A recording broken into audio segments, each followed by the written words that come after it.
Okay. Good morning, everybody, and happy November.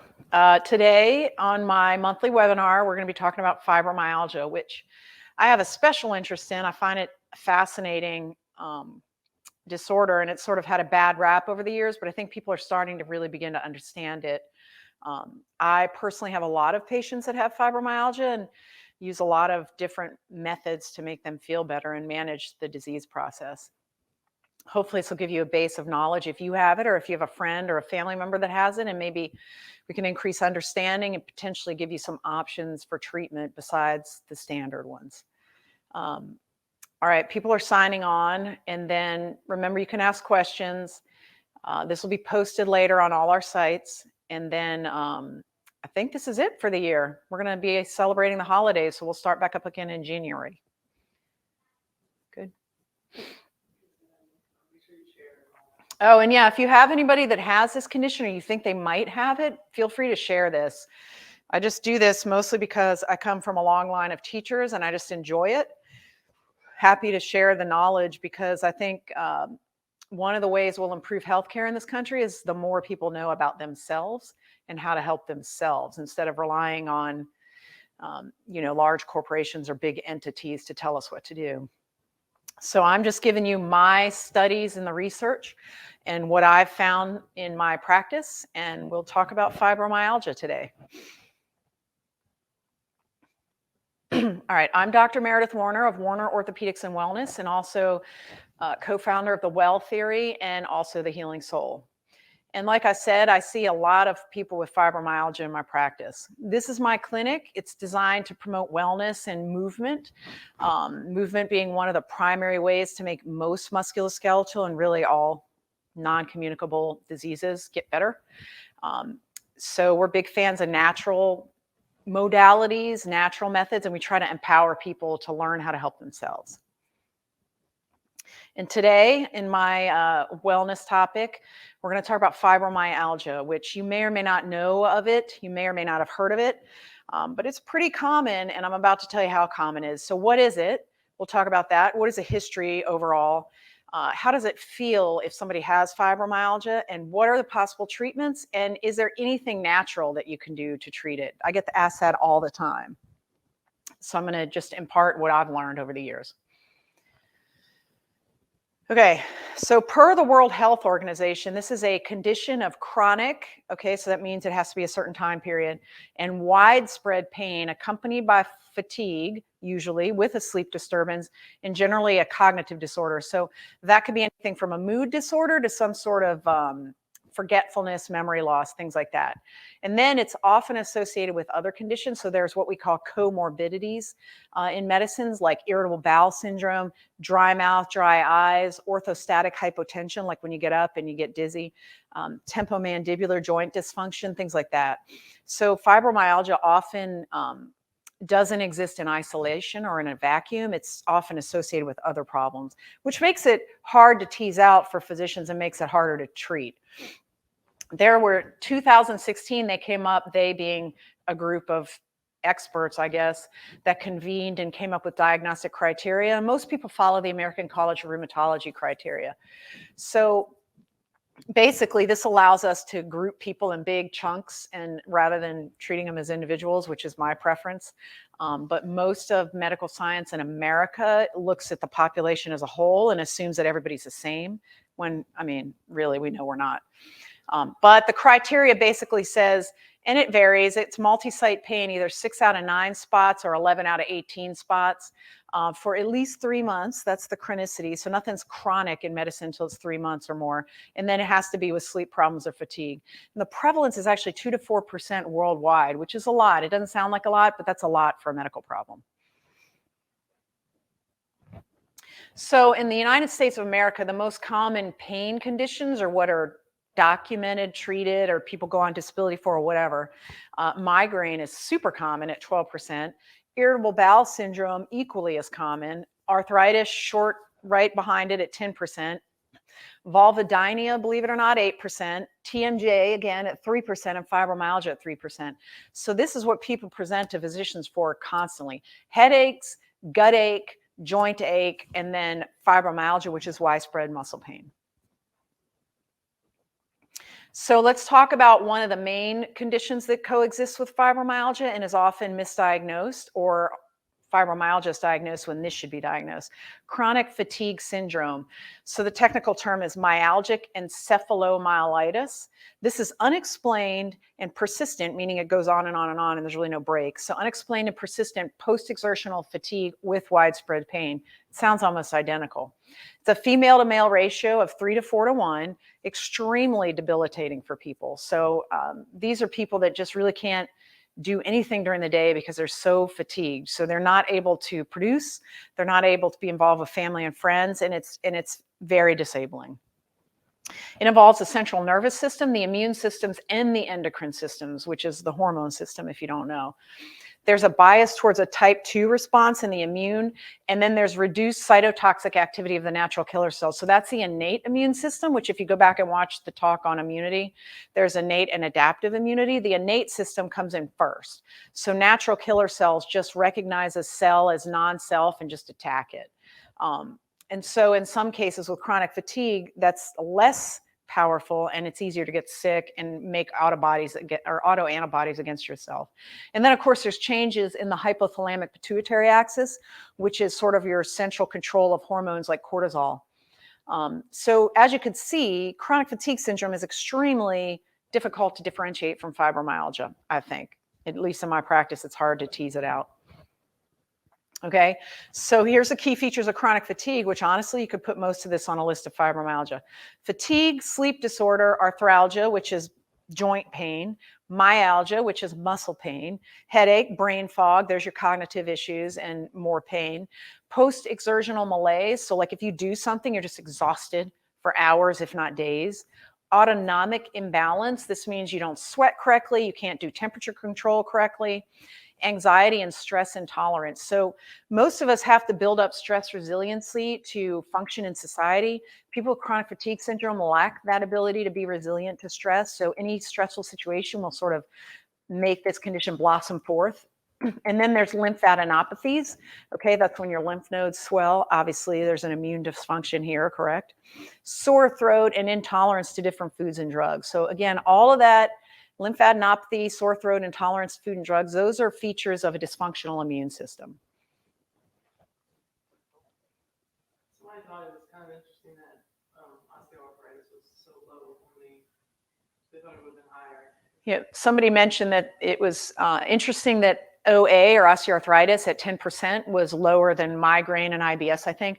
I agree with that. When I looked up the stats to do this talk, I was a bit surprised too, but sometimes they don't call things like, when they do the stats, they don't include back pain or muscle pain with arthritis or musculoskeletal. Like that's when people have a diagnosis of knee arthritis or hip arthritis, but they're not chunking in all of the things that you and I probably think of as arthritis when they do those stats. So it's probably a little bit higher than that. All right, so fibro and CS or chronic fatigue syndrome overlap. Obviously, it's like a Venn diagram, right? Both are medically unexplained, and that's one of the big problems I think I've seen over the years from when I was in medical school to residency and going forward. Because this was a medically unexplained condition, a lot of physicians sort of blew these patients off, thought they were all crazy, poo-pooed them, and would just pump them full of narcotics and whatnot, which is obviously terrible. And I think it was because the physicians really had no idea, honestly. They're mostly prevalent in women. Another reason a lot of the patients would get blown off, I think, over time. Same with like anterior knee pain or patellofemoral disorders, more common in women. And a lot of doctors just say, oh, she just has patellofemoral syndrome, blah, blah, blah, get her out of here. Disabling fatigue. This is probably one of the biggest problems. And then the widespread pain and tenderness, obviously. They don't have biomarkers. There's no blood tests you can do. I think people are working on that. There is some research out. I think the FDA did approve one molecular test, but insurance won't cover that. So there's really no standard biomarker for fibromyalgia. I run an autoimmune panel on people when I think they might have it, because one of the ways to diagnose fibromyalgia is to rule out anything else. So for me, the purposes of ordering biomarkers is to find any other condition that might explain this widespread pain. And when you don't find it, then you can go down the road of fibromyalgia. And again, 70% of fibro patients meet the criteria for chronic fatigue. So probably if you have fibromyalgia, you have a very high likelihood of also having chronic fatigue syndrome. Okay, so fibromyalgia is more common than chronic fatigue syndrome. And then the substance P, which is a protein that your body makes to induce pain, that is increased in the cerebrospinal fluid only in people with fibromyalgia. Now, I'm not suggesting anybody run out and go get a spinal tap because those are extremely painful, but that is, I think, one of the ways researchers study this. Substance P, interleukin 6, and tumor necrosis factor alpha are also increased in fibro in the serum. But I tell you, I see this a lot in a bunch of different autoimmune type conditions. So I run an inflammatory panel on a lot of patients that come in with pain, and I'll see elevated TNF or elevated IL-6. And it's not necessarily, that doesn't make it purely diagnostic for fibromyalgia. That is just an inflammatory cytokine that's elevated. But this is a difference between fibro and CFS. Usually chronic fatigue, at least in all of the studies I've read and talking to people, is preceded by some sort of viral syndrome.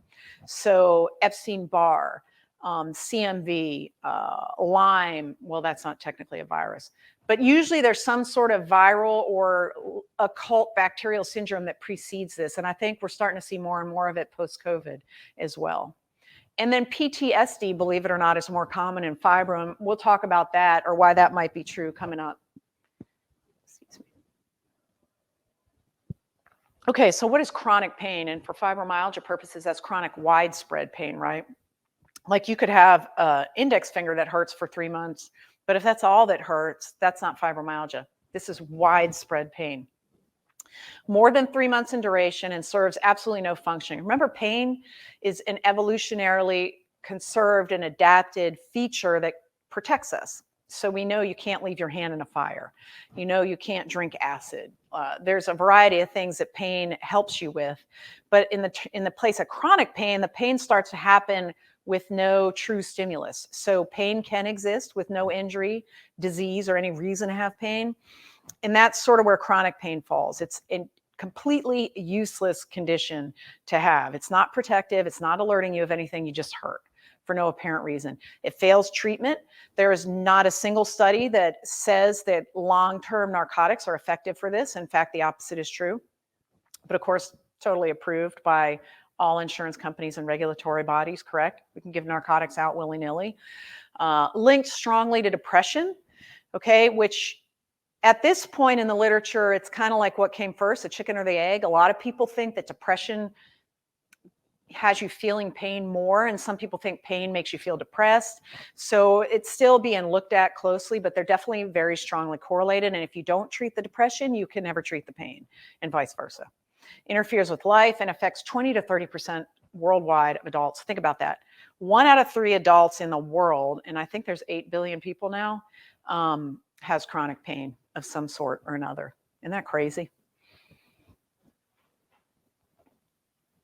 So quickly on the history, first reported in the mid-1800s. So this was a while back. Gowers used the term fibrositis, which is still, when I put in a code for the EMR and the systems, when I put fibromyalgia in, it always kicks up fibrositis. So that's still the term we use. That was developed in 1904. 1970s and 80s, that's when we first realized that this was on something called the central sensitization syndrome.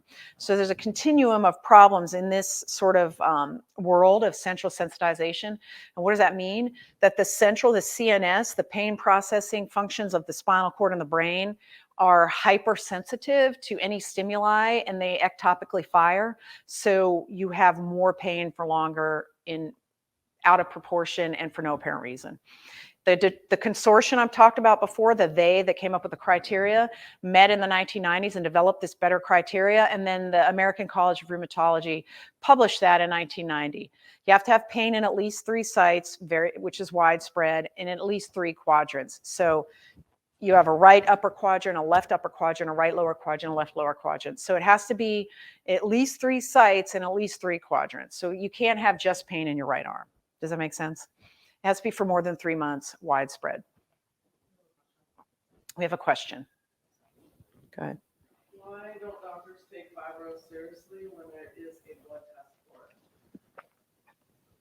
it? This person said, why don't doctors take fibro seriously when there is a blood test?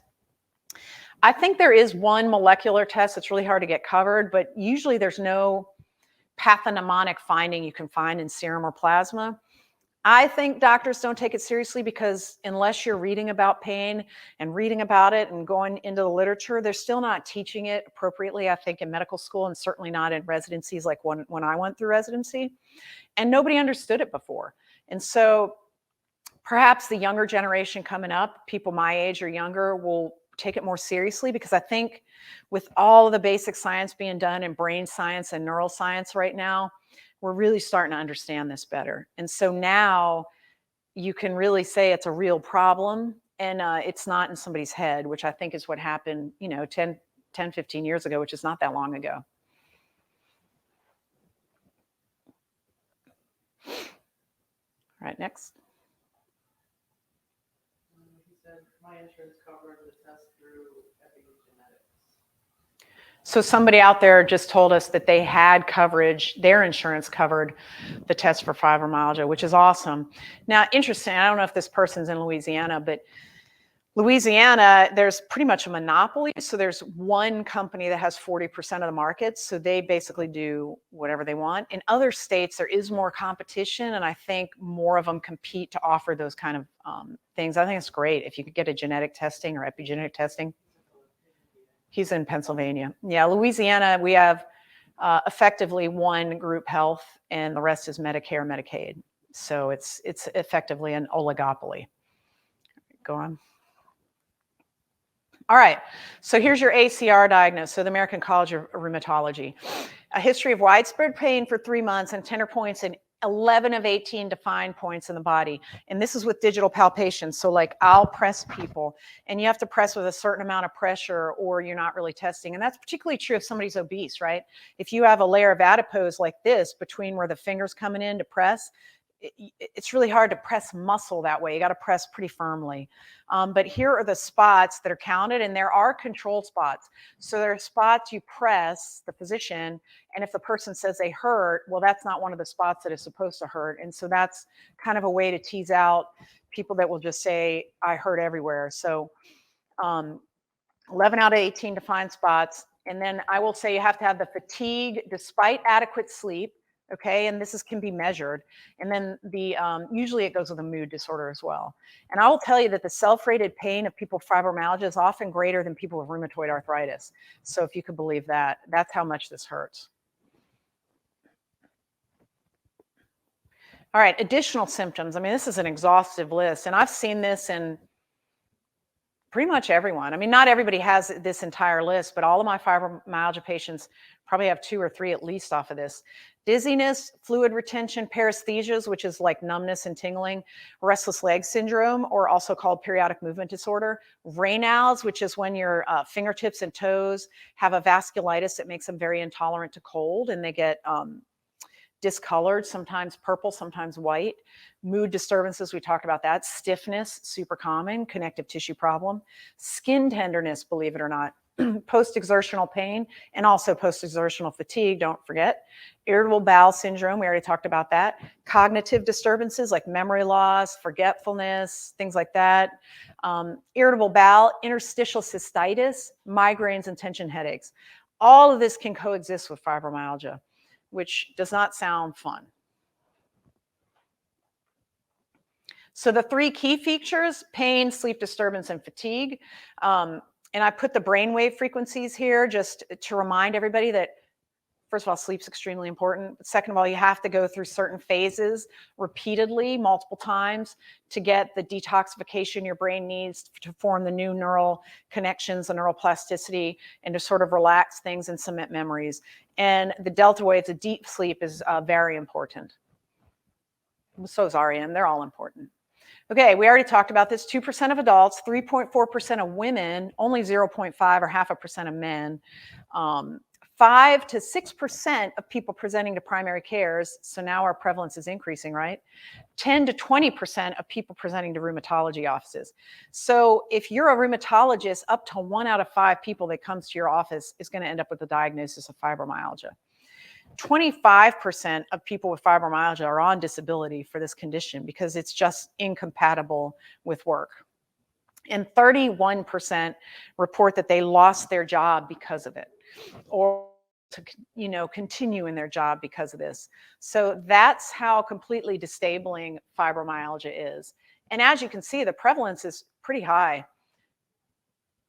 All right, next slide. All right, overlapping syndromes. We already talked about this. 70 to 80% have chronic fatigue. Up to 80% also have headaches. Up to 75% have temporomandibular joint dysfunction. 60% have irritable bowel. And then the patients are also frequently overweight or obese, which is course, if you've watched my talks before, you know that excess adipose tissue or excess energy storage induces the production of inflammation constantly. So 24 hours a day, 7 days a week, if you have too much energy stored on your body, you are producing proteins that are pro-inflammatory and painful. So all of this together does not sound pleasant, and it seems like we should be able to do something about this for these people. And I think more and more work's being done for that. Okay, you need to rule out other causes of pain. I already told you about that. So I try not to give people this diagnosis unless it's really this diagnosis, because of what the earlier question person asked. I don't want to give somebody this diagnosis unless I really think they have it, because I know so many doctors don't take it seriously. But sometimes this is what you have, and you have to get the diagnosis. But in patients that were referred to rheumatologists for this diagnosis by like primary cares, we'll say, or orthos more likely, they actually, the referrer, the doctor that sent them to rheum, missed an inflammatory or degenerative arthritis or a soft tissue rheumatic disease in almost half of the cases. So again, a lot of primary cares and orthos are thinking somebody's just got fibro because they don't spend the time or effort to find the real reason that person's hurting. But anyway, that's just an aside. So it's super common, but probably not as common as a lot of the people that refer to rheum think it is.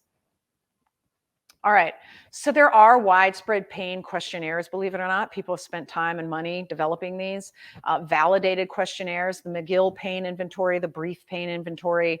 There's a Leeds assessment of neuropathic symptoms, the manual tender point surveys, that's what I showed you with the 11 out of 18 spots, and then the fibromyalgia intensity score. So these are things we can do to sort of objectively follow pain over time, or you just use the pain scale, which is horribly inaccurate, but it's all we have. And then the fatigue evaluation, other ways to assess for fatigue, and always, these are like surveys, so like questionnaire studies you give people. So you're relying on self-reporting effectively, which is always a little bit questionable when you're really looking into research and facts, but if it's all we have, it's all we have. And notice on the bottom, lupus fatigue assessment. So again, a lot of people with fibro have lupus. So is there fatigue from the fibro, or is there fatigue from the lupus? I think that's all to be teased out in future studies. So sleep evaluation, there's a Likert scale, which Likert's like, 0, 1, 2, 3, 4, 5, and you just check. That's what a Likert scale is. So there's a sleep evaluation study you can do that way. And then there's a medical outcome study sleep scale. And then my preference is a formal sleep evaluation if that's possible. And then there's quality of life studies. So the SF-36 is probably the most famous, the one that's used in most studies. Then there's the patient's global impression of change and the fibromyalgia impact questionnaire. And I'm only telling you guys this because, it's such a nebulous problem with no medical explanation, right? We said that at the beginning. So this is how people are trying to get a handle on it, by using these standardized, validated questionnaires when they're studying it.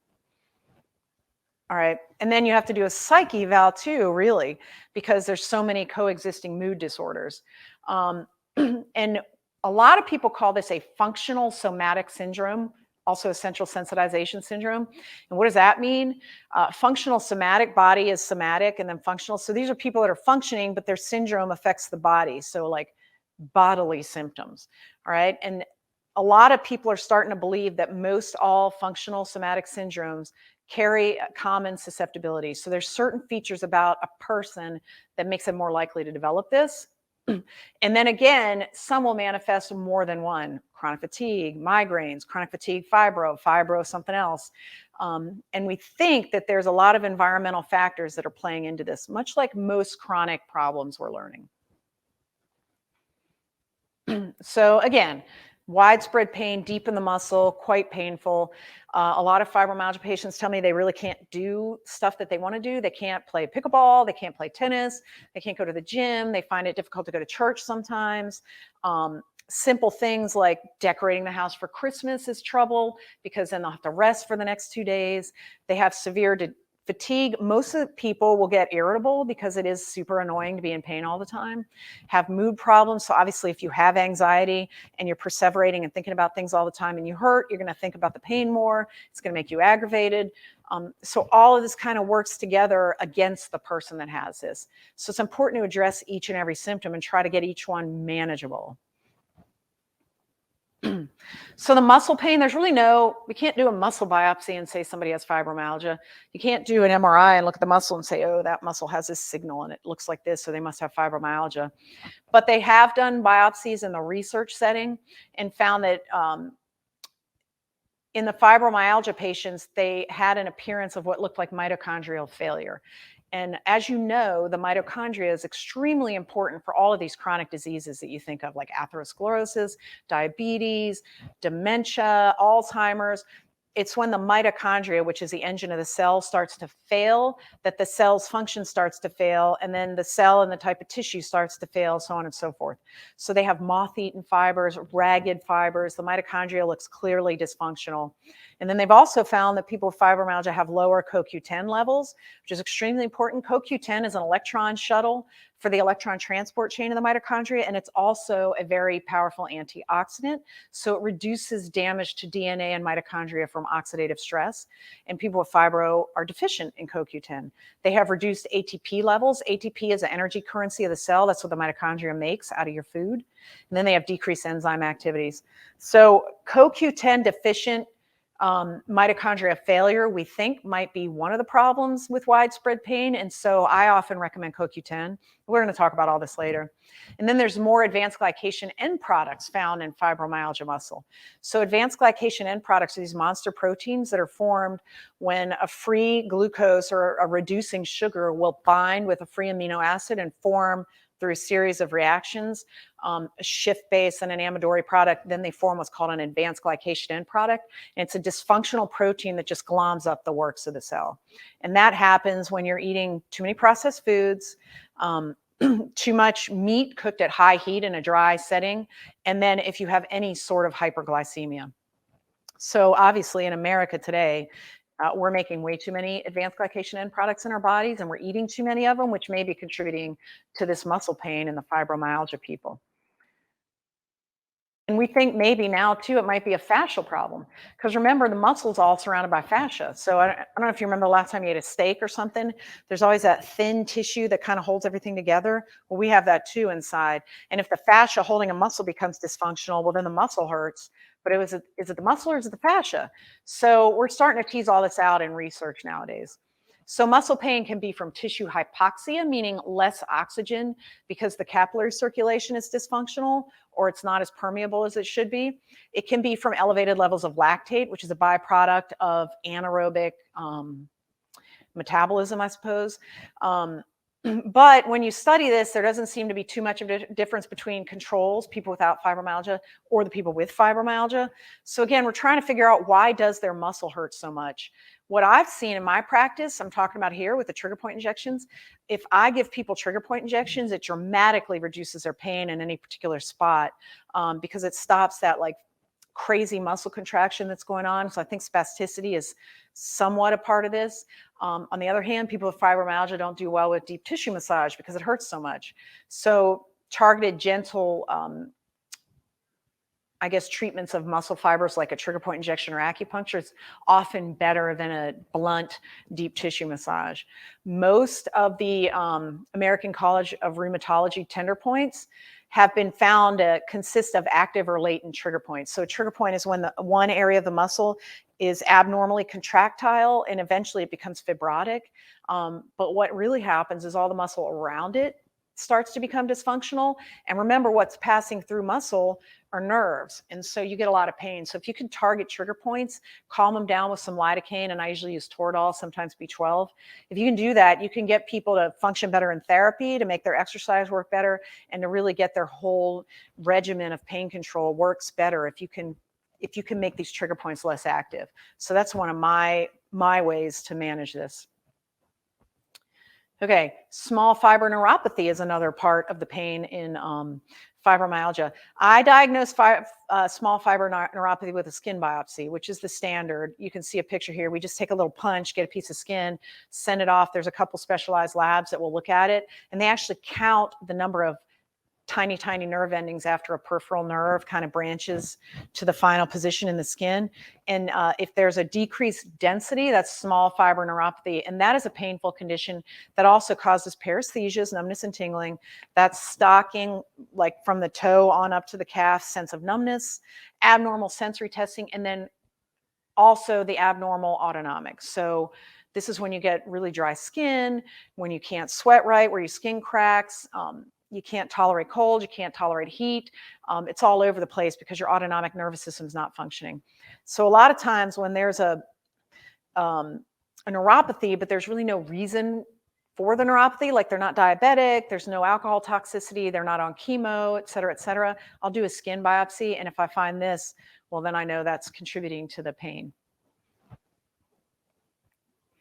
So I talked about in the previous slide too, how autonomic neuropathy changes your temperature regulating ability. Just really quickly, in the palms of the hands, the soles of the feet, and in the front of the face, there are these things called arterial venous anastomoses. This is where the arterial supply plugs directly into the venous supply, and that is a massive heat exchange zone. So a lot of times in people with fibromyalgia, that is messed up because of the autonomic nervous system being messed up. So the body's not regulating temperature the way that it should be. And this is why a lot of people with fibromyalgia have intense hand pain for no apparent reason, and cold intolerance. All right, so how does it happen? What makes people get this condition? This is terrible, right? But why do people get it? Is it genetic? Is it the environment? Is it because they had lupus and it just evolved into it? Or is it triggered by events, which a lot of people think fibromyalgia is sort of triggered and happens? So the genetic argument, and there's a number of them. The HLA region, the self marker, I don't know, again, this was in the immune talk, but a lot of cells have these human leukocyte antigens, these little proteins on their shell that tells the immune systems that I'm self. I'm not a not self, so don't attack me. It's like a uniform in the military. So if you're wearing the right uniform, you're not going to be attacked. But some people with fibromyalgia have abnormalities with that, and then tissues recognize as non-self, so it's sort of autoimmune in that way. There's different polymorphisms of different enzyme proteins that we're finding. There's different autoantibody patterns. Particular one that is important with fibromyalgia for pain and mood is a serotonin autoantibody. So serotonin is your feel-good hormone in your brain, or neurotransmitter, I should say. So you could imagine if you had an antibody to serotonin, that could potentially lead to mood disorders or more pain. But in a Swedish adult twin study, they found that chronic widespread pain in this one particular study was about 50% from genetics. And they said that shared environment had no influence, but later work shows that shared environment has more influence. So again, we're still trying to tease all this out. But I think the current thinking is that environment really does play into this a lot. And when I say environment, I mean even like the viruses you've caught, but especially the food you've eaten, and then if there was any sort of psychological or physical stress or trauma. So there's actually a gene too, the SCN9 gene, that encodes for a sodium channel, which is what this picture's of. And if you remember my talk on action potentials and nerve pain, this sodium channel, the NAV1.7, is one of the more important ones in pain. So people that are missing this sodium channel have no ability to sense pain, which is not very compatible with a long life. So again, pain does normally serve a good function. Chronic widespread pain does not. So when you have an abnormality in the sodium channel in the pain fibers, that can create a big problem one way or the other. So we have no clear candidate. So just like when you're measuring height, there's no one gene that says you're going to be 6'10". It's a grouping of other genes and epigenetics, which somebody earlier mentioned, whether or not the DNA on that gene was methylated or not methylated and at what timing. So a lot plays into whether or not you're going to get these central sensitization syndromes. So as you can see, a lot of work's ongoing, but we still don't have a clear, here's your test, we know you have this 100%. But more and more are starting to come out, like more work, I should say. Okay. So stressors, so the environment. A lot of people think that stress brings us on. Trauma, infection, emotional stress, some sort of catastrophic event, like we'll say the tsunami that hit Thailand, something like that. Autoimmune disorders, remember there's a lot of overlap with lupus, with rheumatoid and things like that, Sjogren's. And then other pain conditions.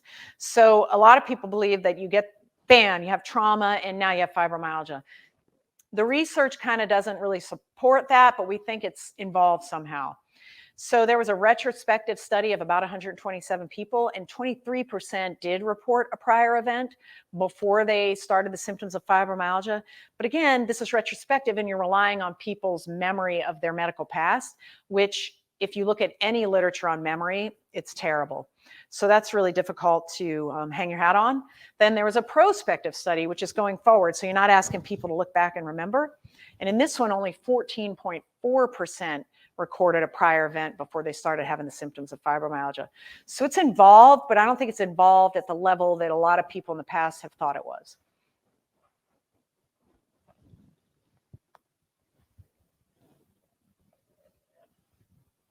All right, so what's stressors?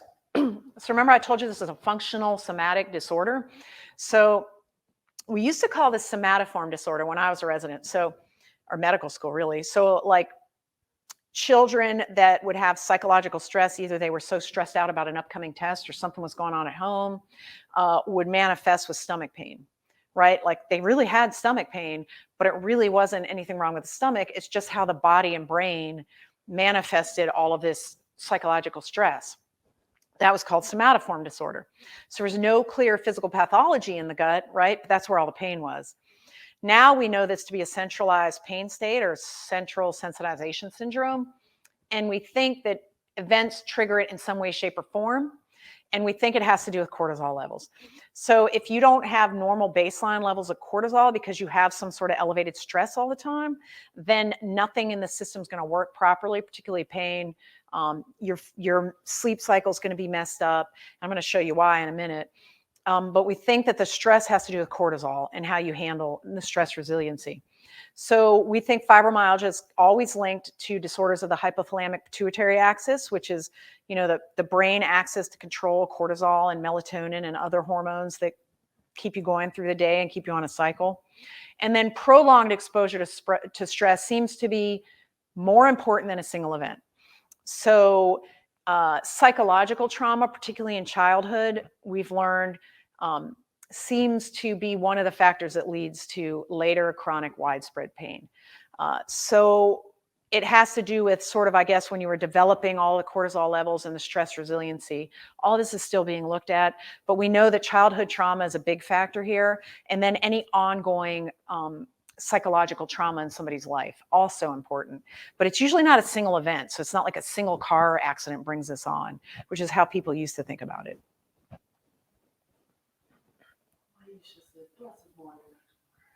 She said what? Oh, thank you, Maisha. She said, have a blessed morning. That's sweet. All right. Event triggering. Okay.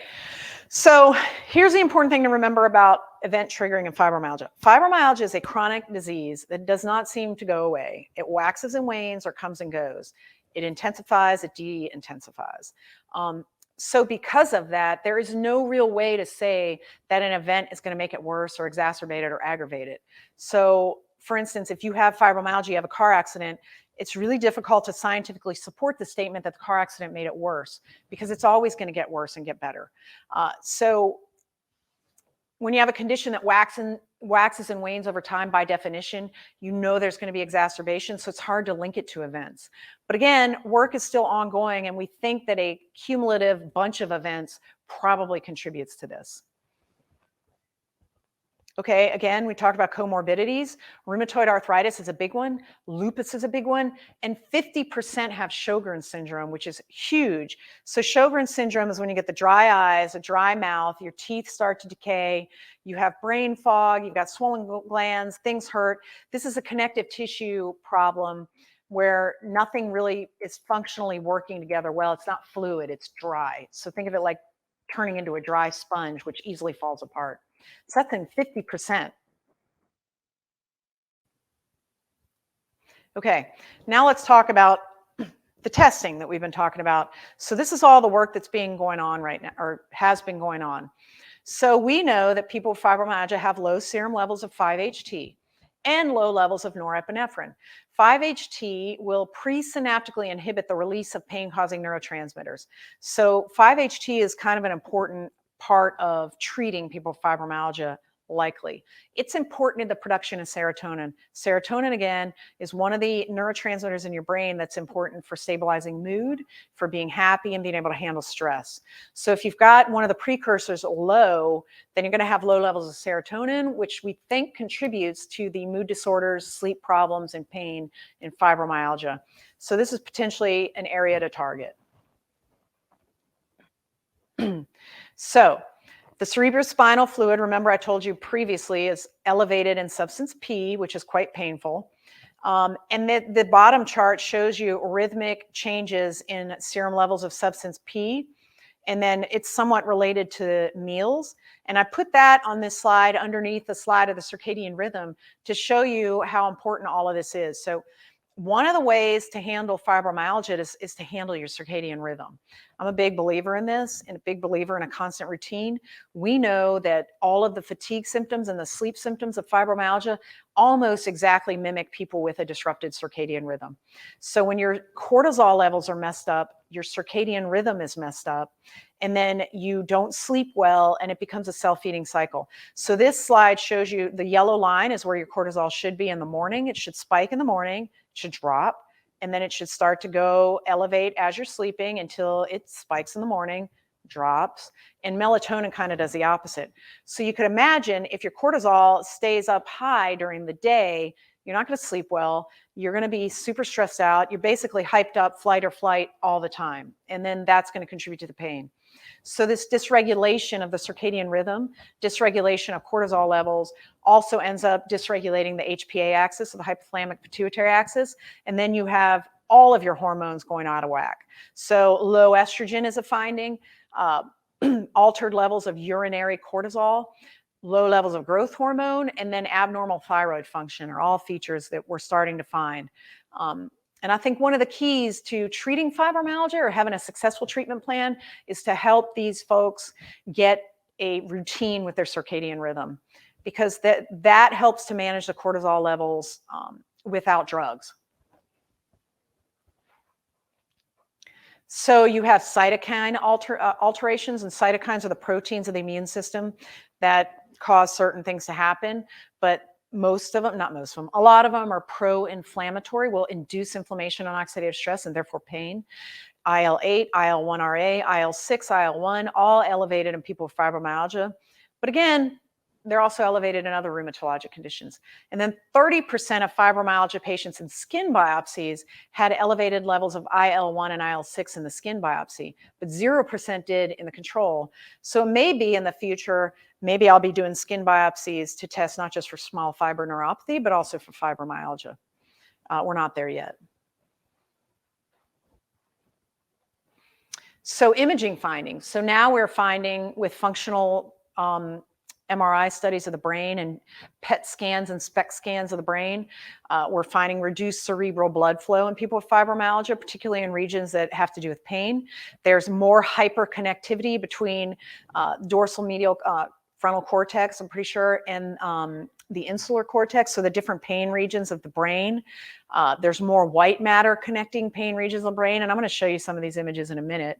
Changes in the gray matter volume are consistently found in most chronic pain disorders, okay, one of which is fibromyalgia. And then the stimulus that is normally needed to get the brain to light up showing pain in like me, because I don't have fibromyalgia, would be you would have to stimulate me at a much higher level than you would with somebody with fibromyalgia. So they have what's called allodynia and hyperalgesia. So they have more pain than they should for any given stimulus. And part of the reason is they have a defective modulating system. So they don't have a way, and the descending from the brain down way to depress the pain signal. So it's just constantly intense. So here's some brain studies just to show you the fibromyalgia versus the healthy controls, just showing how they're wired differently. And this is looking at electrical circuits as they pass through the brain and then, making a cartoon out of it. And then they have different sub modules in their brain that are all working together differently with altered white matter connecting the gray matter. So there's actually brain changes in people with chronic pain, and particularly people with fibromyalgia, and different connectivity problems, which probably explains why we haven't been able to effectively treat this yet, because the brains aren't really working the same way as everybody else's. And remember, most of these drugs were supposedly studied in healthy people, or people without fibromyalgia. But now we're using drugs that were not designed for fibromyalgia, and nothing works exactly the way we want it to, and this may be why.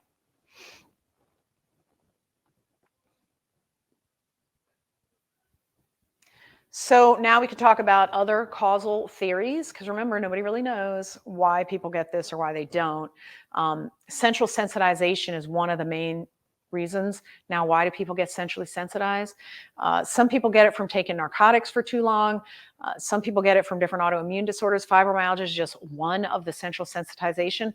And again, that means there's less modification of pain signals from the brain down in a beneficial way. So they're not tamping down the pain signals as much, rather they're hyping up the pain signals. So they're doing the opposite of what should be done. So anytime you feel pain, after a while, your brain should manage it, tamp it down, control it. That does not happen in fibromyalgia. They are sensitized. Okay, so it's pain amplification, we think. So sustained pain signals that cause increased excitability of these neurons in the spinal cord and then in the brain that are responsible for pain. So allodynia is when you hurt when you shouldn't. So this should not hurt, but somebody with fibromyalgia, it might. Hyperalgesia is, I'm pressing here. It kind of hurts, it's a little uncomfortable. This is an acupressure point, but if I had fibromyalgia, this would be killing me. And then altered sensations. So central amplification, we think, might be a better term than central sensitization.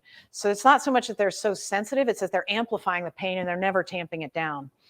And then again, with other widespread inflammatory pain conditions like MS and hereditary sensory neuropathy, we see a coexistence of fibromyalgia. So we know it has to do with nerve dysfunction too. And then of course there's hypervigilance because of the anxiety associated and the lack of serotonin. So if you're hypervigilant and your brain is amplifying signals, everything in your world starts to become about pain. Somebody wants to know if diet helps. Could you just let them know that, Yeah, we had a question of, does diet help? And absolutely, and I'm going to get to the natural ways to handle this. So some other people think this is a diffuse noxious inhibitor control. What do I mean?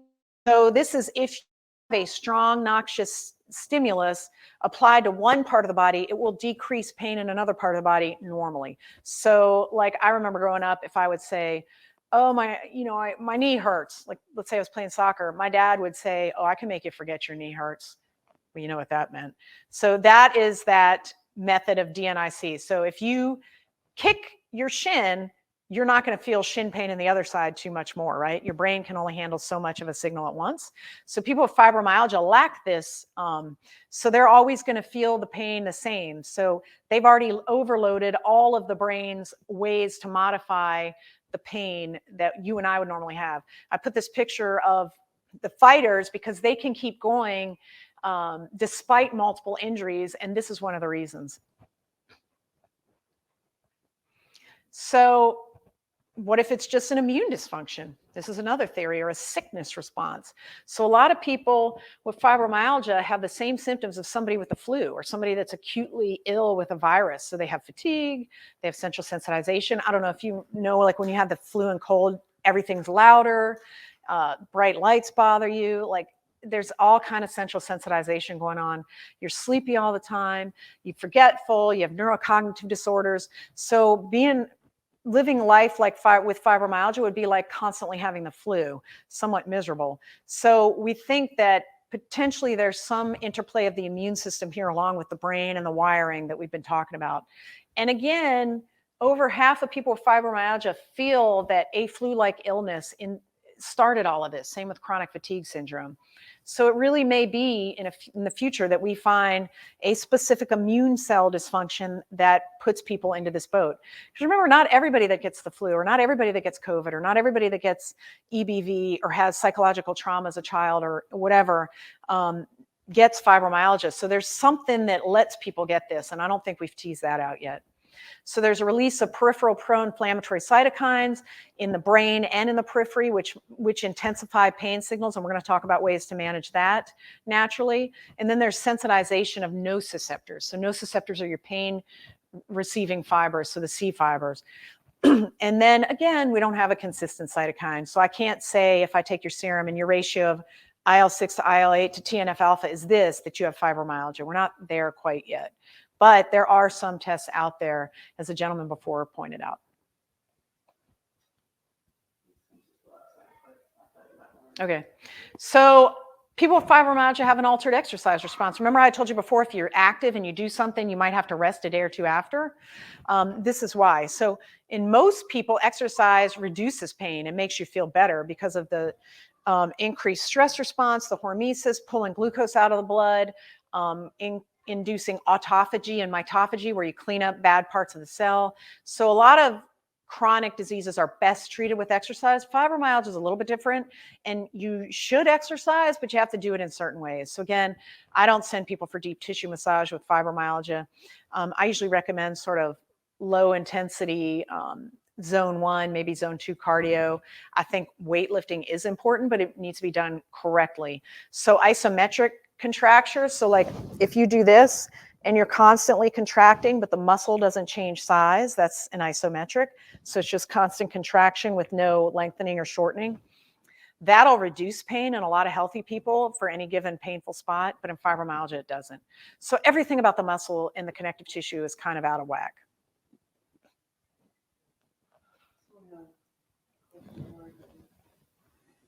We have a question? Does fibro mainly affect women, or can it affect men? Somebody asked if fibromyalgia mainly affects women. Yes, but it can affect men. I think the number was 3.4 to 4% of women and 0.5% of men get this, with an overall prevalence of about 2%. So the sleep problems, well, we know sleep is the number one thing for good health. So is fibromyalgia because of poor sleep, or does fibromyalgia cause poor sleep? All being worked out still. All we know is almost all people with fibromyalgia have terrible sleep quality. They take longer to fall asleep, they wake up frequently, or they have fragmented sleep, they sleep fewer hours, they have poor sleep efficiency, and they wake up unrefreshed. Polysomnography, which is your classic sleep study, shows this. It shows decreased sleep efficiency, higher amounts of light sleep, increased latency, and a shorter total time of being asleep. I like to send people for formal sleep studies because a lot of people don't really know what they slept. I mean, how could you? And this last bullet point shows you that. In the literature, the complaints are often out of proportion to the objective findings when it comes to fibromyalgia and sleep. So it's always good to get an objective test of the sleep, in my opinion, to really understand, is it really that you don't have good sleep, or is it just that you feel that you don't? And maybe there's different ways to manage each condition. But we know that if you have poor sleep, you're going to have more pain the next day. Why? Because your cells didn't have that chance to do the repair and restoration that is what sleep is for.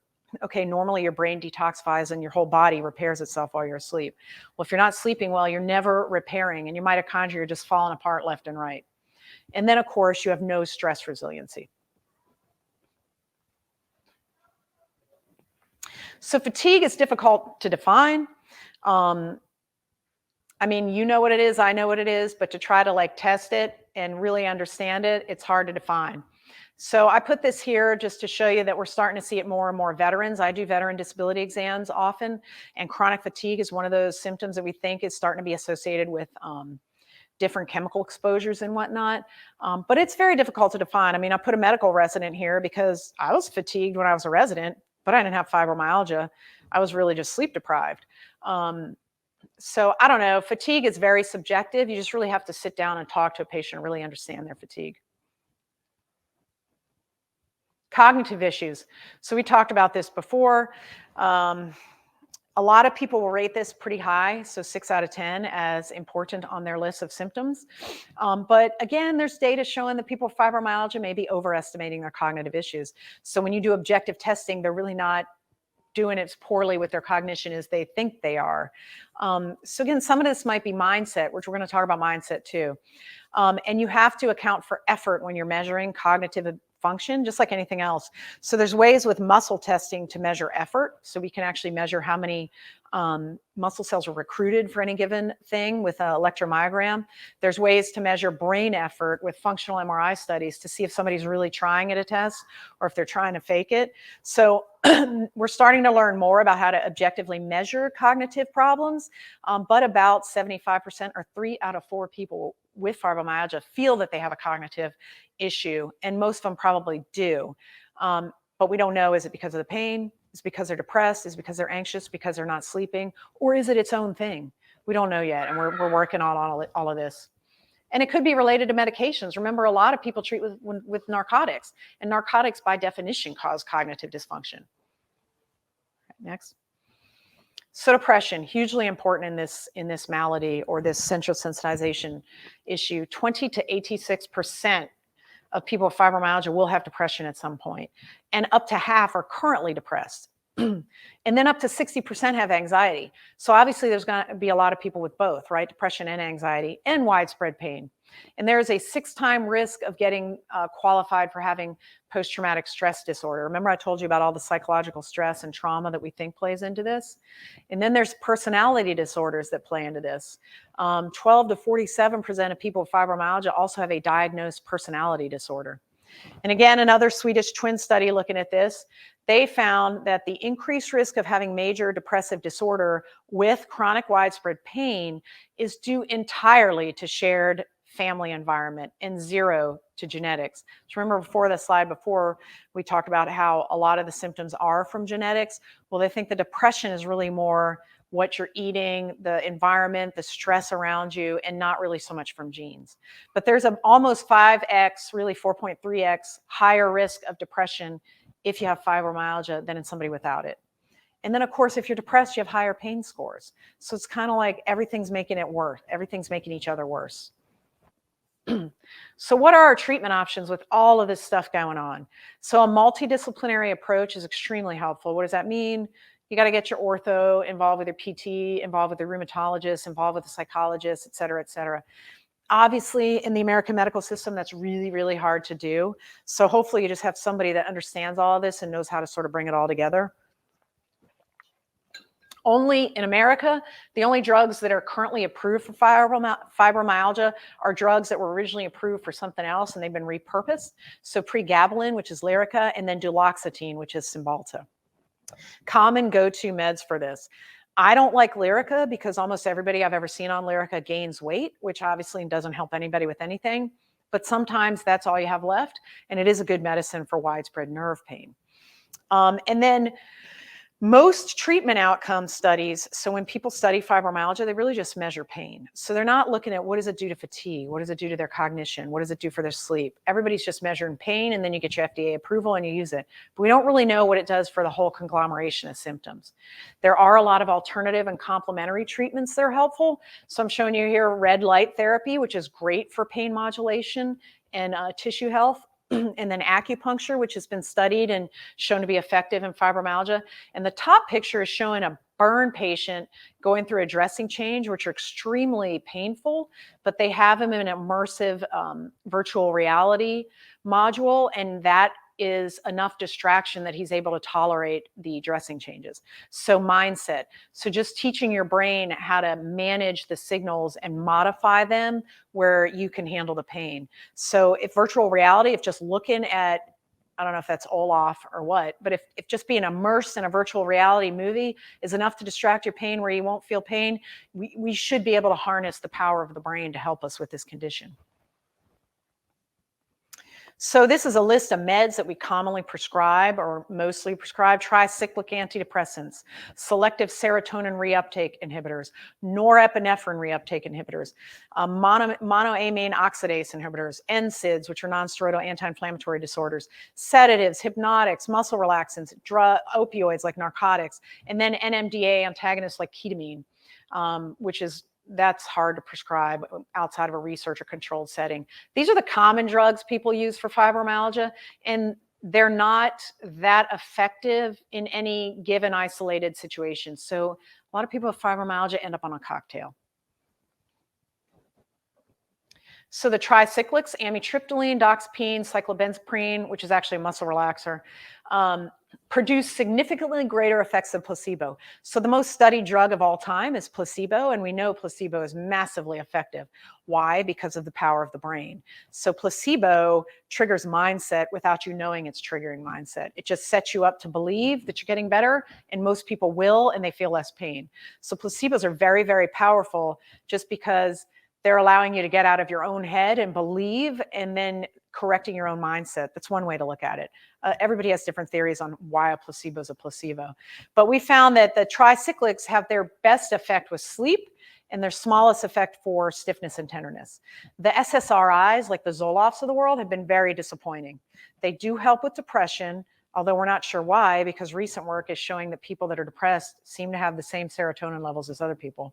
But anyway, the SSRIs help with depression and fibromyalgia, but they do nothing for any other symptom. And then you have to escalate dosing, usually to even get that effect. And then amitriptyline plus fluoxetine seems to be more effective than either alone. But there you go. Now you're starting to get into that cocktail world of multiple chemical pharmaceuticals to try to manage this condition. But antidepressants are a big part of it. And I'll tell you, it's not just for the depression too. The same neurotransmitters are involved in chronic pain. So a lot of chronic pain patients, we add antidepressants to manage the pain, not so much the depression. Next. So the serotonin norepinephrine reuptake inhibitors seem to work a lot better than just the straight up serotonin reuptake inhibitors. So this is your Cymbalta, your venlafaxine, milnacipran. But look at the second bullet under there. 36% of patients in the studies responded with 50% improvement of pain. So only about a third of people even had about a half of a relief of pain. So not super, super effective, but that was enough to get an indication and to get approval and to get coverage. And then other options, the 5-HT receptor antagonists, things like that we've talked about before, and different types of antidepressants. But right now, the SNRIs, so particularly Cymbalta, seems to be a go-to for this.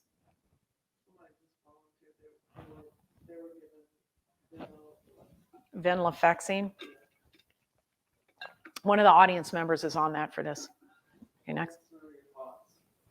Well, I mean, my thoughts on antidepressants, they have a ton of side effects and problems, but if you're one of the lucky people in that 1/3 that gets 50% improvement in pain, I mean, that's 50% pain management off the bat. That's pretty good.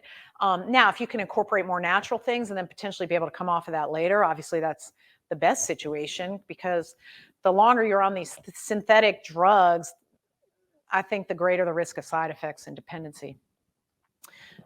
We use anticonvulsants to treat fibromyalgia and muscle relaxers.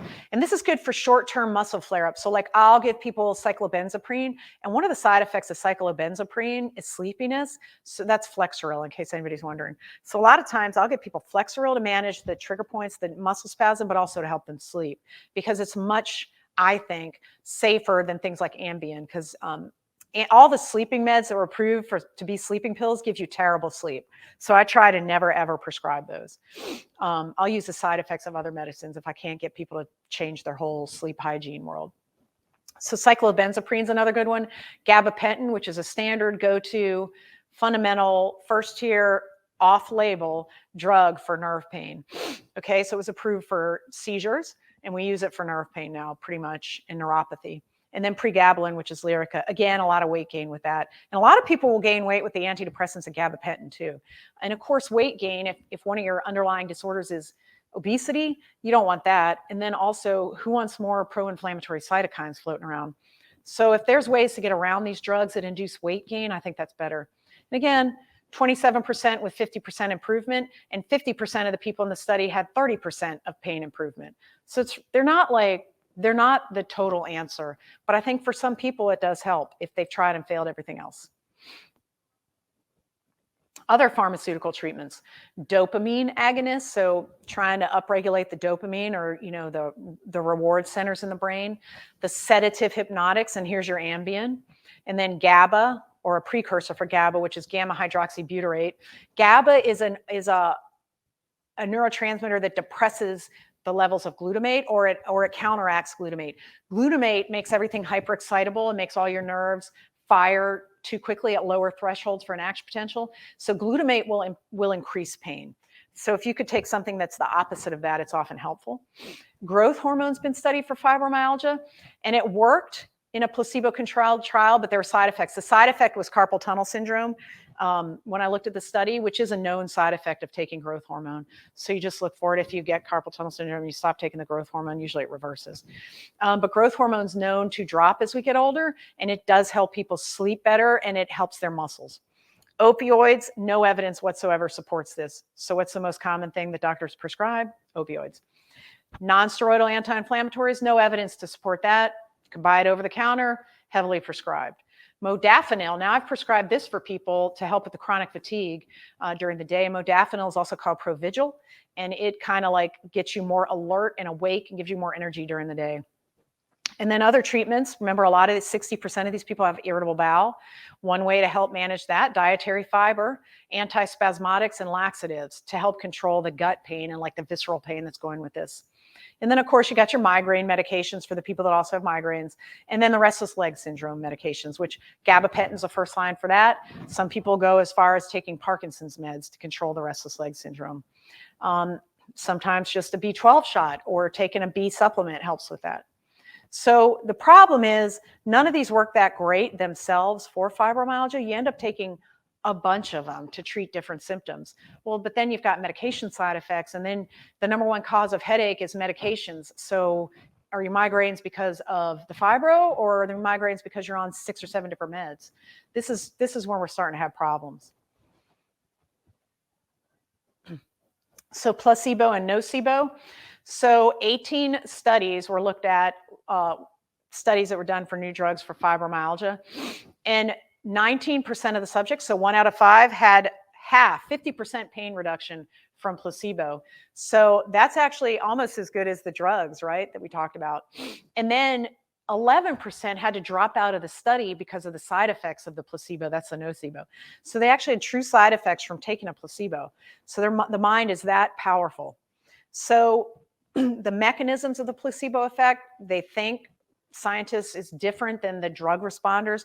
So we think that the placebo is more harnessing the power of the brain and the belief system, as opposed to the drug really blocking an enzyme or a drug really elevating levels of serotonin in the brain. And then the longer you were in a study, the greater your placebo response was. And it's a long-lasting response. So don't discount placebo, which means don't discount yourself. Like, you really can empower yourself to help manage a lot of the symptoms. I'm not saying it's a cure-all, but just the power of the mind and the body is just intense. So the placebo effects need to be remembered with all these FDA-approved medications. Next. Oh, we have a question. She's sitting in charge of cherry in the joint health for OA. Okay. She can't take NSAIDs. Is it okay to take standard prescribed Cymbalta and Placebo with your hair? This is somebody that is unable to take NSAIDs. Maybe there's a cardiac condition or a GI condition or lack of a kidney. They're taking our tart cherry extract from the Well 3 and our turmeric or our joint health multi. And they want to know, can they also take, which one? The Cymbalta? Cymbalta and Flexeril. Yes, you can. I have plenty of patients on that exact combination. And then what about CBD products with antidepressant meds? So CBD products with antidepressant meds, it's a great question. CBD, if it's pure CBD from industrial hemp with less than 0.3% THC, should really mostly have an effect on immune cells in the body.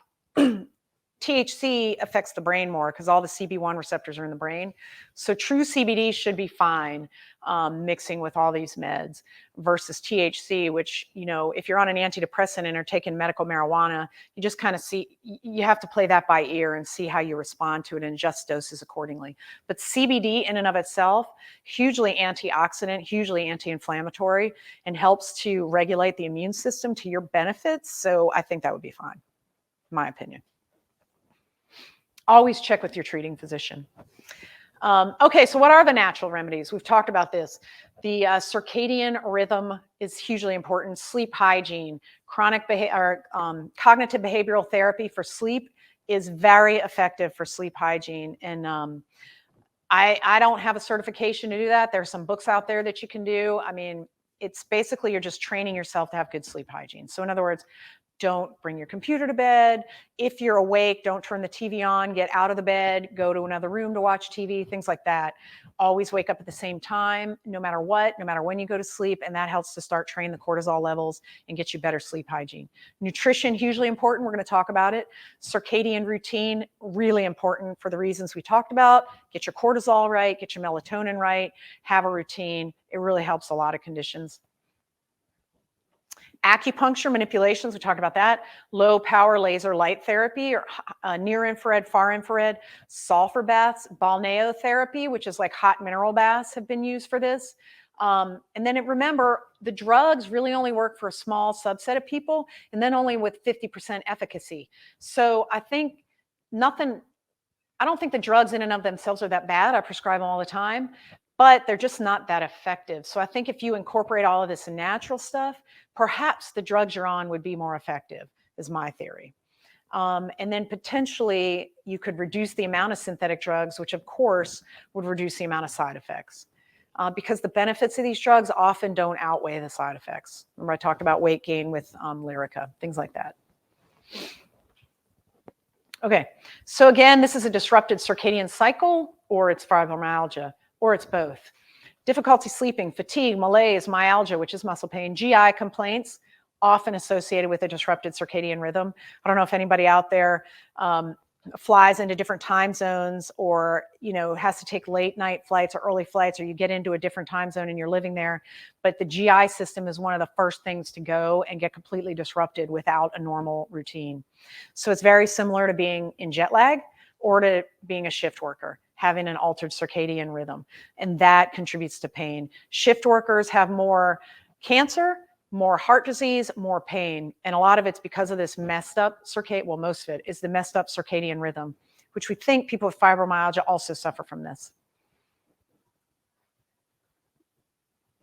So the circadian rhythm, I'm a big believer in this. So I try to have a very consistent bedtime every day of the week. It doesn't change on the weekends.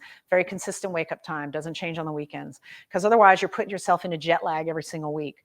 And what you want is you want to have the appropriate cortisol spikes counteracted with the appropriate melatonin spikes. Your core body temperature should have certain levels throughout the day.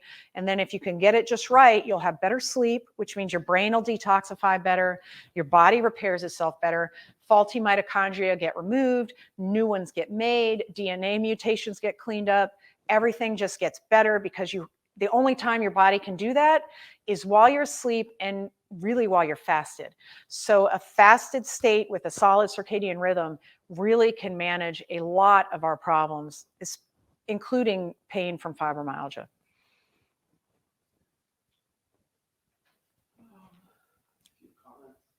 Comments or questions?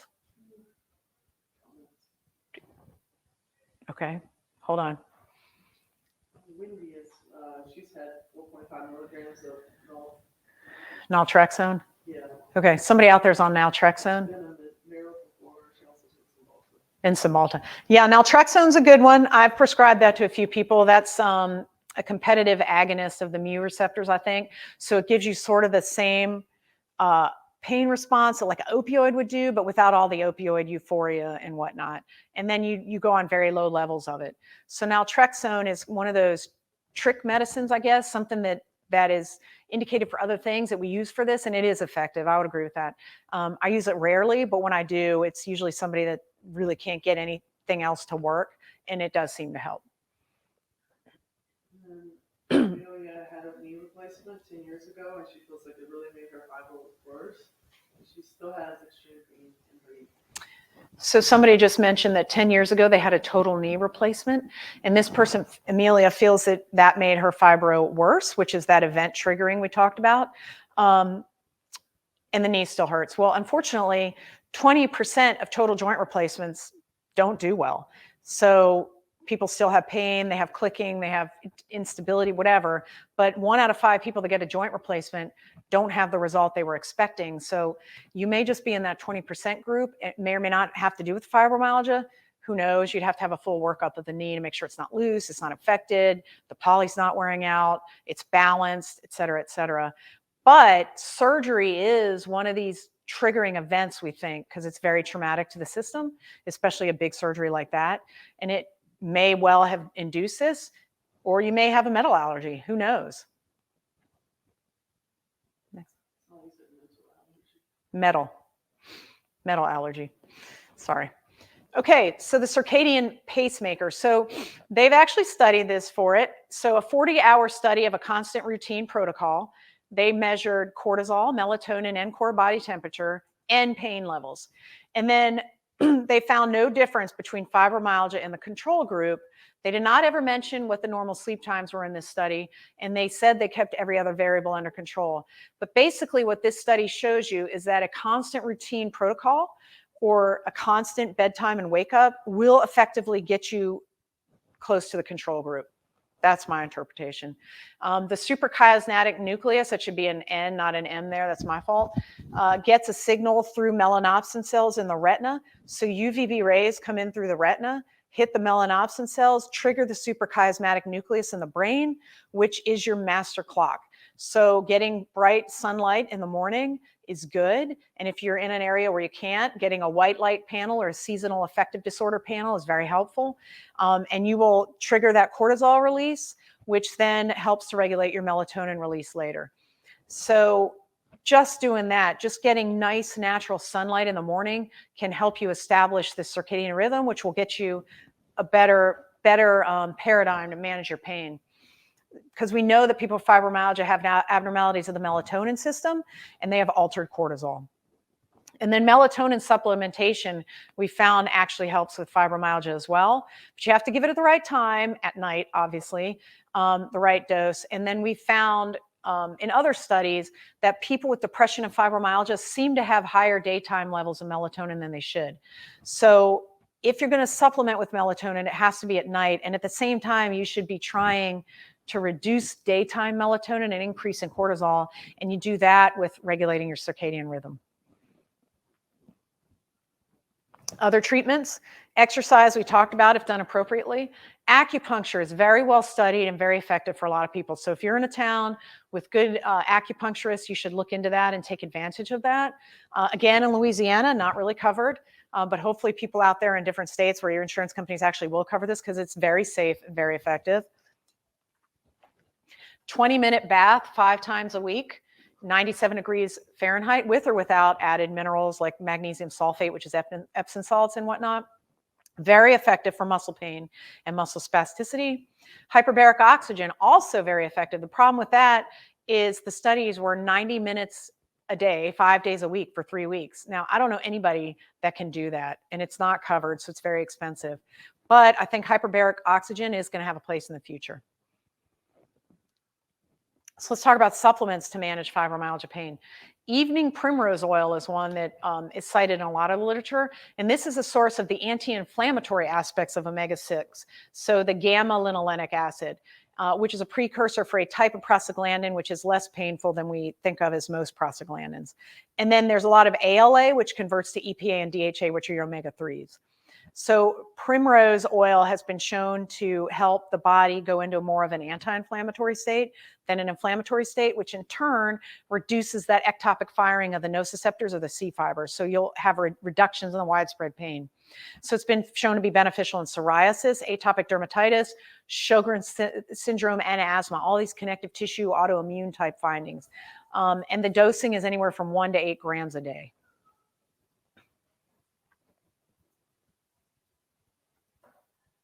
Okay, CoQ10. Remember way in the beginning, I told you we think it's a mitochondrial dysfunction problem in the muscles because of CoQ10 deficiency, or at least that's contributing to it.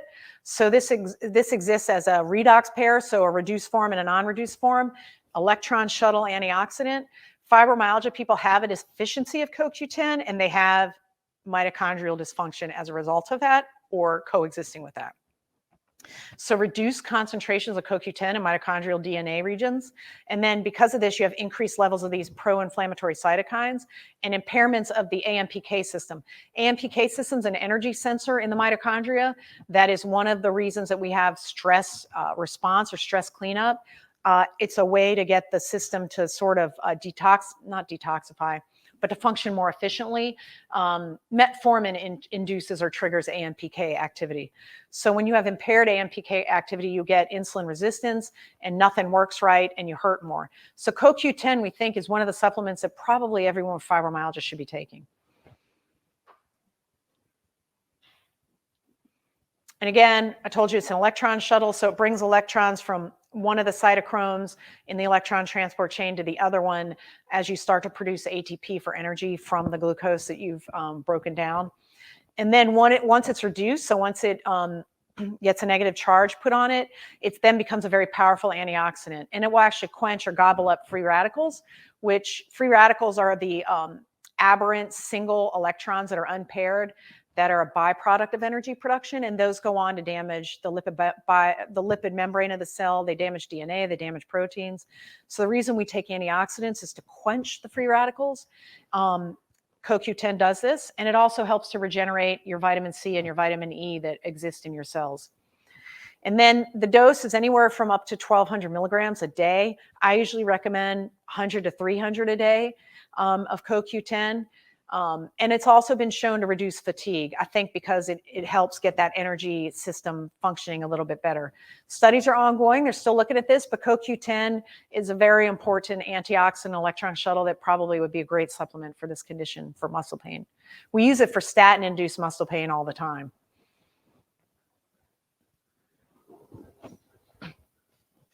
Oh, and this one, sorry. This is a gummy that we came up with at the Well Theory for to help with sleep, really, and also to help with oxidative stress. I take it not during the evening. I take it during the day because of the CoQ10 and the chaga. And tart cherry is just an awesome antioxidant that I take every day just for health and wellness. But tart cherry is a really good painkiller, an all-natural one with no side effects to speak of, really. So CoQ10 plus tart cherry plus chaga, which is a mushroom, is all very antioxidant, anti-inflammatory, and can certainly help with muscle pain.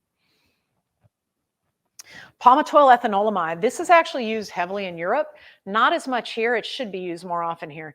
PEA is extremely anti-inflammatory. It helps to stop the mast cells, which are one of the immune cells, from degranulating near nerve endings. So degranulation means letting out all the lysosomes of the chemicals that kill pathogens. We don't want those attacking your own nerve cells. So PEA is anti-inflammatory for peripheral nerve pain.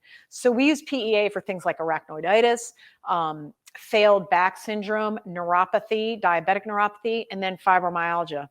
So it's very pain killing, and it's been studied extensively for that. And then there's studies using it with Lyrica, and that actually maximizes the effectiveness of Lyrica. So you can use it with some of the synthetic meds as well.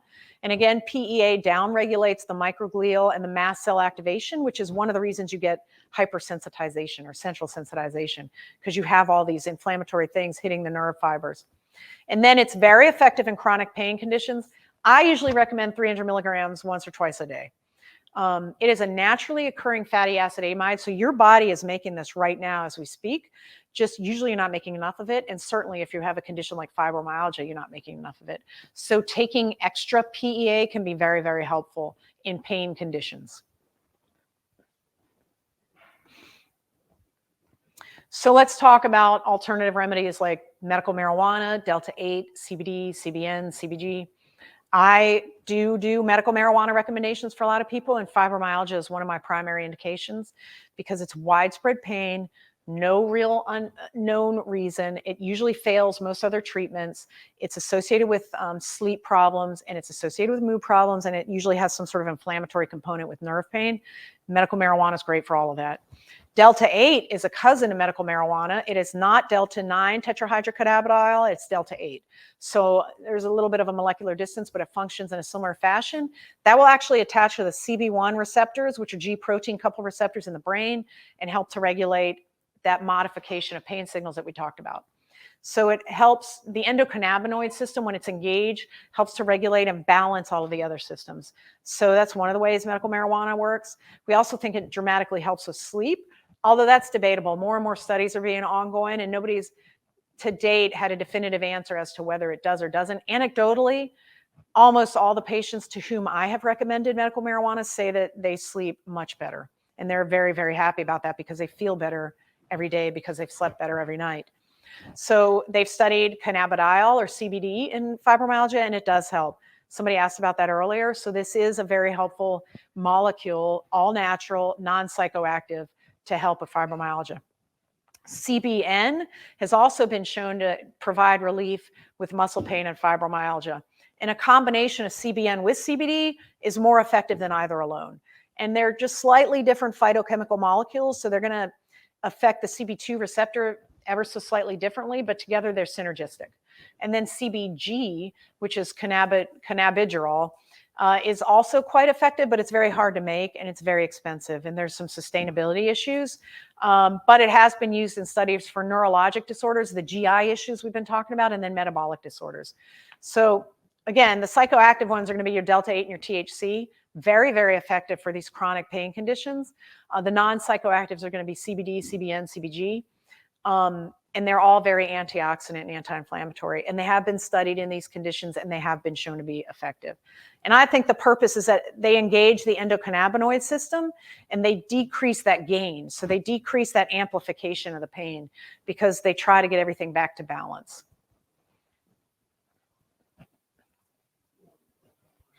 We have a question. So the ladies who are taking the CoQ10 and the turmeric are the joint health, and should she take them together, or is there a good best time of the day? Question is, I'm taking the CoQ10 and I'm taking the joint health multi. The joint health multi has turmeric, PEA, ginger, and pepper. And then the CoQ, we just showed you, has chaga and tart cherry. The CoQ is in a gummy form. That's going to absorb on its own and be pretty bioavailable. The turmeric, the only recommendation I have, you can take them together. I take those during the day. I take those in the morning myself together. But the turmeric will be absorbed better if you take it with something fatty. So like with your eggs in the morning, with whole milk, if you put cream in your coffee, it absorbs better in a fat milieu. Whereas with the gummies, that's not as relevant. But yeah, you could take them together, and I would take them during the day probably.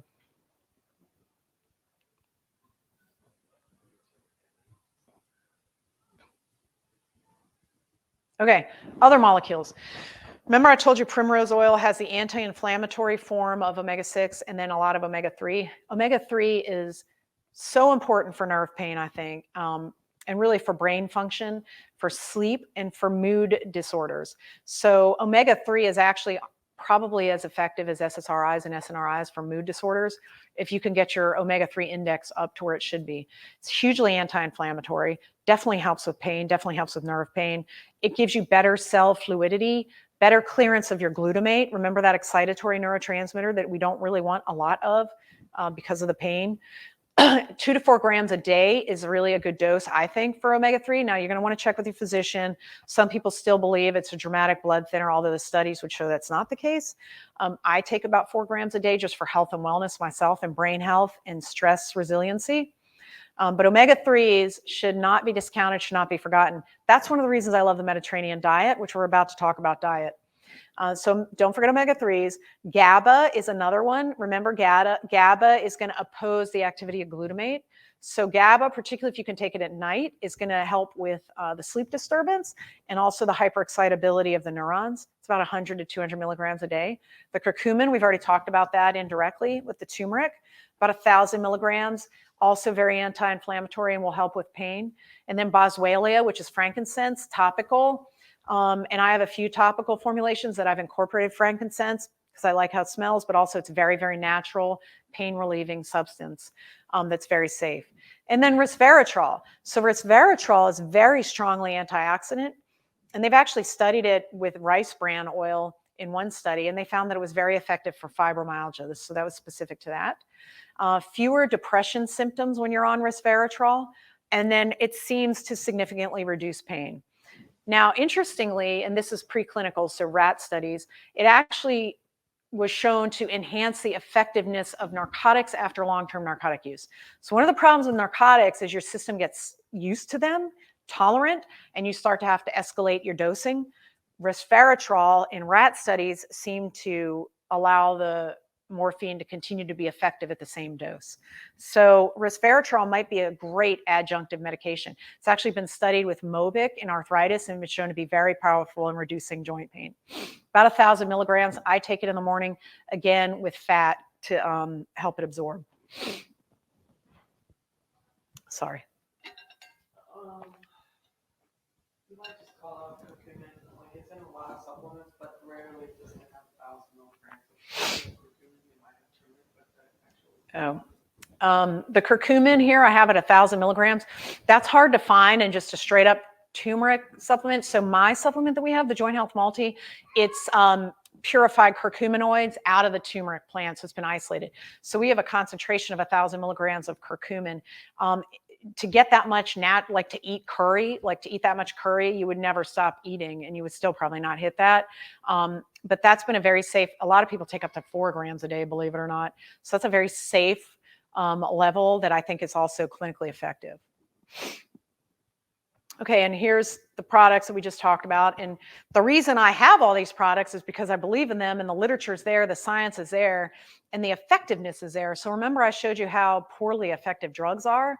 Well, if these are as effective or more with no side effects, and they're going to give you the side benefits of better health in general, better longevity, less dementia, better mood, I think my plan for my patients is always a health and wellness natural protocol. And then if you have to, you supplement with the synthetic drugs, which hopefully you will then not need as much of, or you won't have to take it as often. And that's proven out over time. Oh, and I have to tell you, we have a Black Friday sale, sorry. 20% off right now.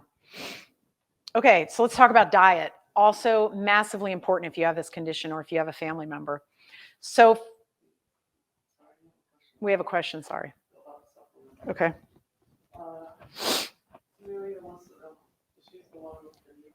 Okay. How long does it take to see relief from the turmeric, ginger, and CoQ10? Okay, Amelia, who, if you recall, has a total knee problem, wants to know how long does it take to feel an effect? So the great question. Natural medicine is never going to have the immediate effect that synthetic drugs do, okay? Remember, it took a lifetime to get your system without all of the natural antioxidants and anti-inflammatories you need. So it takes a long time to replace them. And for instance, omega-3, the studies show it takes about 60 to 90 days for people to feel an effect because it has to get into the system and then it has to populate the cell membranes, which means it has to be incorporated into the cell membranes and become part of it before it can start to induce its anti-inflammatory effects. So just popping an omega-3 is not going to give you the same feeling as, say, popping a Percocet. But over time, you will just generally feel better and everything will work better and function will be better, sleep will be better, and then all the other medicines will work better. But it does take 60 to 90 days with natural stuff to start to feel an effect. So back to diet. So known fibromyalgia deficiencies, pretty sure they're deficient in selenium, iron, CoQ10, NAD+, which most people are as you age. You start to drop your NAD+, which is why we have NMN to offer, which is a one-step precursor to NAD+, which is an electron shuttle for, again, the electron transport chain. So everything's coming back to mitochondrial health, right? NAD helps that, CoQ10 helps that, sleep helps that, and so does exercise. Magnesium, B9, B12, A, D, antioxidants, B6 deficiencies, all of this in fibromyalgia, which leads to less GABA. There's also an excessive amount of glutamate. So one of the diets is to avoid glutamate, and I'll describe that. So again, glutamate is your excitatory neurotransmitter. Very, very important in pain conditions. It should be decreased if at all possible in pain conditions. So MSG, monosodium glutamate, you may or may not have heard of that. It used to be very, very common in a lot of food products, and a lot of people associate it with Chinese food, but I think they've taken most of it out in the recent years. But you want to avoid anything that says monosodium glutamate. And you also want to avoid aspartate, which also upregulates glutamate. So people with fibromyalgia should not be drinking aspartame or diet sodas and diet Cokes, because it's going to make their pain worse, because it's going to increase their glutamate levels. And then the low magnesium and the low zinc support the excitation of pain fibers. So you want to make sure your mag is up. So magnesium supplementation, along with the omega-3 and the resveratrol and the NAD+, and then avoiding glutamate, seems to be very, very helpful in this condition. So one diet is called the excitotoxin elimination diet, and that is avoiding things that increase glutamate. So it's found in a lot of those seasoning packets. So when you go to the store and there's a prepackaged packet, like French onion dip or Italian dressing or whatever, look on the back and make sure they haven't added monosodium glutamate to that, and you may not want to get that. Soy sauce, fish sauce, straight up MSG. Things like Bragg's amino acids and yeast extract, also very heavy in excitotoxins. Altered proteins like gelatin, anything that says hydrolyzed protein or protein concentrate on the ingredients you should avoid. Aged cheeses like Parmesan and cheddar that's been aged for like years. You want to avoid that because that's high in glutamate. Worcestershire sauce, so no more Bloody Marys unless you can do it without Worcestershire sauce. And then, of course, we talked about the diet sodas. So, and check the ingredients of any packaged foods or processed foods you get, although I'm a big fan of avoiding processed foods, because now the food industry is adding any kind of sugar or sweetener because they know it triggers dopamine and a sort of an addiction, and they know you'll keep buying more and eating more. So they're adding artificial sweeteners to just about everything. So you really need to make sure that aspartame is not in some of the foods you buy. So I think trying to avoid the excitotoxins is going to help you if you have fibromyalgia.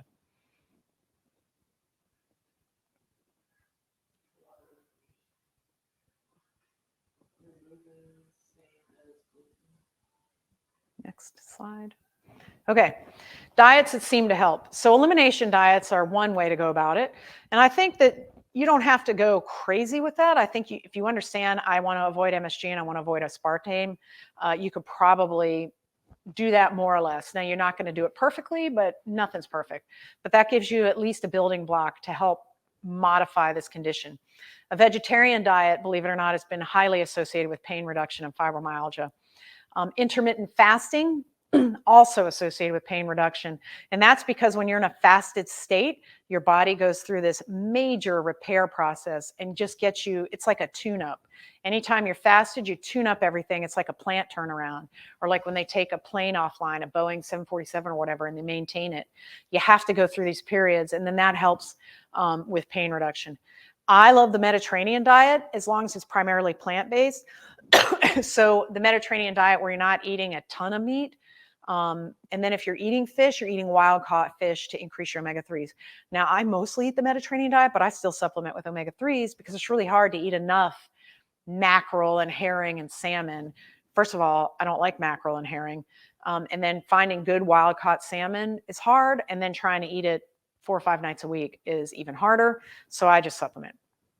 But the Mediterranean diet is great, especially if it incorporates a lot of vegetables, which have a lot of fiber, which help with the IBS. And then they have substances that induce antioxidation, so a lot of the phytochemicals in plants, and then anti-inflammatory. And then any diet that would increase your levels of tryptophan. Okay, so part of that is avoiding foods that reduce the absorption of tryptophan, and that is the amino acid that's a precursor to serotonin. So a lot of fructose is going to reduce the absorption. A lot of sorbitol is going to reduce the absorption. You should be avoiding fructose anyway, especially high fructose corn syrup. And then that's going to help you absorb more tryptophan. And then that's going to give you more serotonin. So some plant-based foods that give you this, because you're going to find a lot of tryptophan in red meat, but you may not really want to be eating a lot of red meat, right? For a lot of other reasons. But The plant-based foods are going to include pumpkin seeds. Some mushrooms have tryptophan, broccoli, which is a superfood for about 100 reasons, peas and soybeans, but not soy sauce, because that's going to, by virtue of the process, you're going to have higher levels of glutamate. So you want to increase tryptophan, you want to decrease glutamate, basically. You can supplement with tryptophan as well, that's true. Sherry wants to know about going gluten-free. Is that part of it? Any reason for that? Somebody just asked about going gluten-free. Gluten-free diets seem to help a lot of people with autoimmune disorders, especially like skin disorders. I really didn't find in the literature a lot about gluten-free specifically for fibromyalgia. Now, if you have a true gluten allergy, there's actually an antibody you can test for where you have true celiac disease, that's a whole different ball of wax.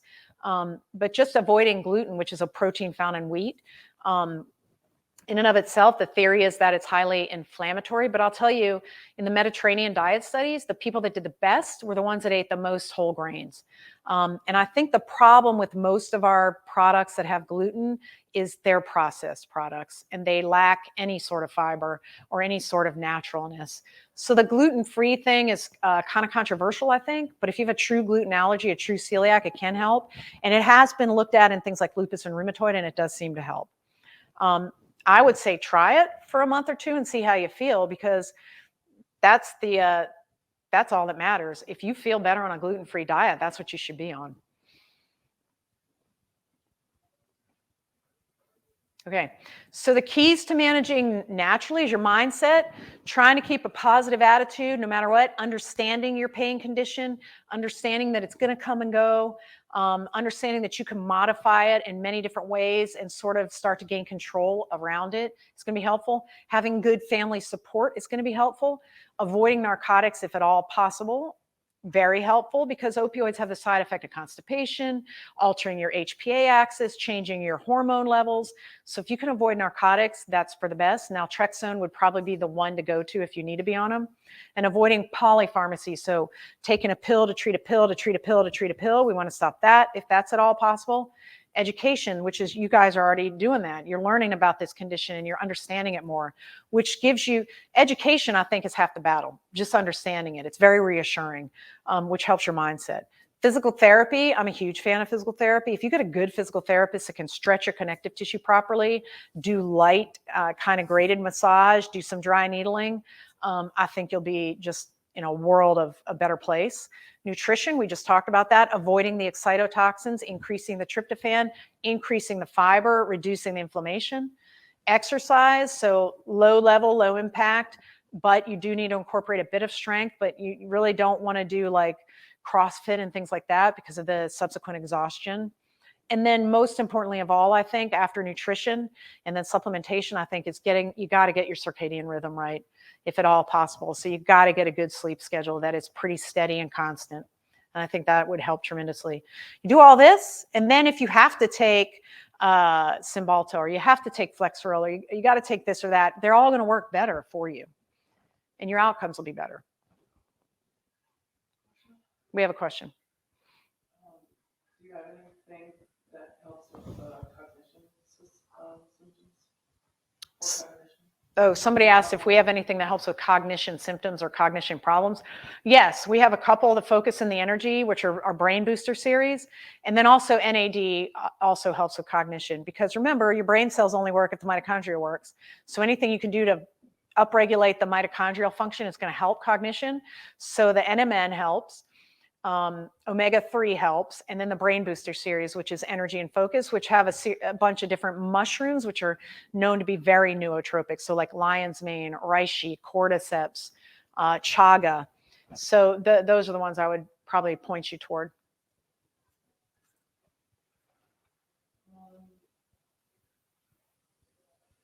One lady, she's got all that dry eye stuff, and she's got a test first. Okay. But it said it was negative, and she was just wondering why FN patients often test negative on basic rheumatology testing. Why? The question is, why do patients with fibromyalgia often test negative on basic rheumatology testing? Great question. I think, again, we're still learning more and more about this condition. Now, basic rheumatology testing in most primary care offices is going to consist of effectively an ANA and which is an anti-nuclear antibody, and a rheumatoid factor. Now, I'll test for SCL70, which is specific to Sjogren's, but even I think something like 50 to 60% of Sjogren's are negative on their SCL70. So I'll tell you, the problem with autoimmune is I think that there's just so many variables in the testing and the diagnoses that it's difficult for you, the people, to get a good diagnosis and like really a solid answer, because a lot of the tests have a false negative rate, a false positive rate, and really just have to look at the clinical findings. And there's specific tests to see how dry the eye really is, how dry the mouth really is, and then different sub levels you can do of testing beyond the ANA and the rheumatoid factor. I don't know if they check the SCL70 on you, but that's the specific component that I look for Sjogren or scleroderma. One of the two. But there's just multiple different tests you can look at, from different complement levels to different interleukin levels. So I'm not sure what they tested. But I will say that you saw like 70% of people with fibro have, or 50% have Sjogren's.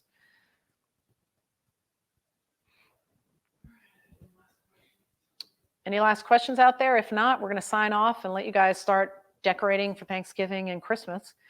And then hopefully, if you do, you can rest afterwards and get to bed early.